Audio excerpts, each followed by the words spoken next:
भोंदूखराचे निकटवर्तीय जितेंद्र शेळके यांचा अपघाती मृत्यू। जितेंद्र शेळकेंचा सिन्नरच्या शिवनिका ट्रस्टचे उपाध्यक्ष। खराची चौकशी सुरू असताना झालेल्या अपघातांना चर्चांना उधाण।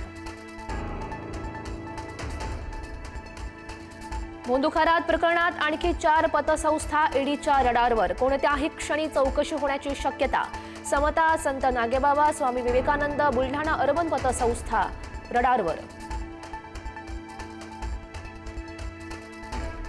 नाशिकच्या टीसीएस कंपनी धर्मांतर प्रकरणातील आरोपी निदा खानचं 9 एप्रिललाच निलंबनाचं पत्र समोर।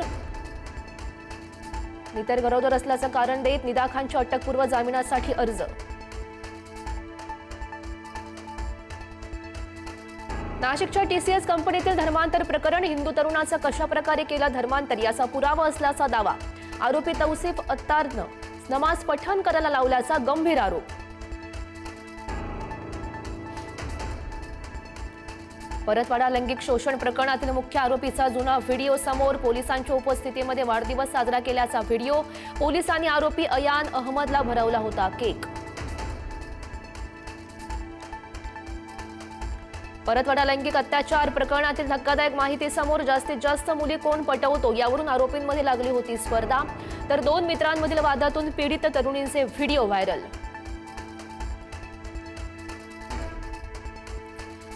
परतवाडा अत्याचार प्रकरणात अल्पसंख्याक आयोगाचा अहवाल तयार। सर्व पीडित मुली मुस्लिम असल्याचा अहवालामध्ये उल्लेख।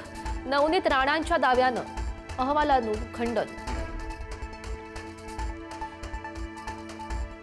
विधान परिषदेची निवडणूक जाहीर होताच भाजपामध्ये इच्छुकांची धावाधाव। 100हून अधिक इच्छुक उमेदवारी पदरात पाडून घेण्यासाठी आतापासूनच लॉबिंग सुरू।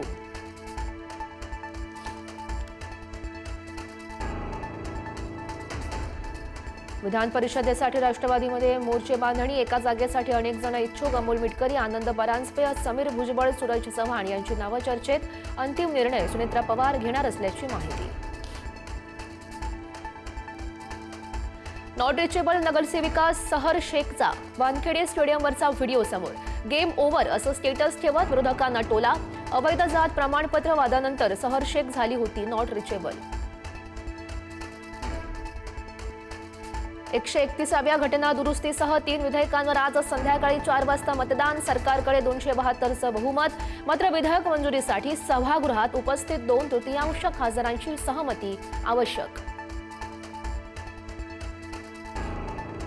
महिला आरक्षणावरून आज पुन्हा संसदेमध्ये रणसंग्राम। महिला आरक्षणाला जनगणना आणि पुनर्रचनेसोबत जोडण्यास विरोध। महिला आरक्षणाच्या मुद्द्यावर पुन्हा राजकीय वातावरण तापलं।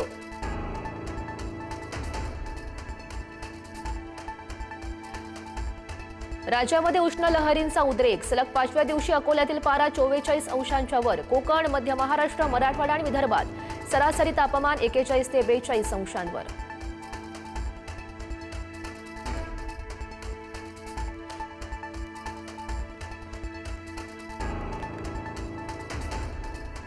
Thank you.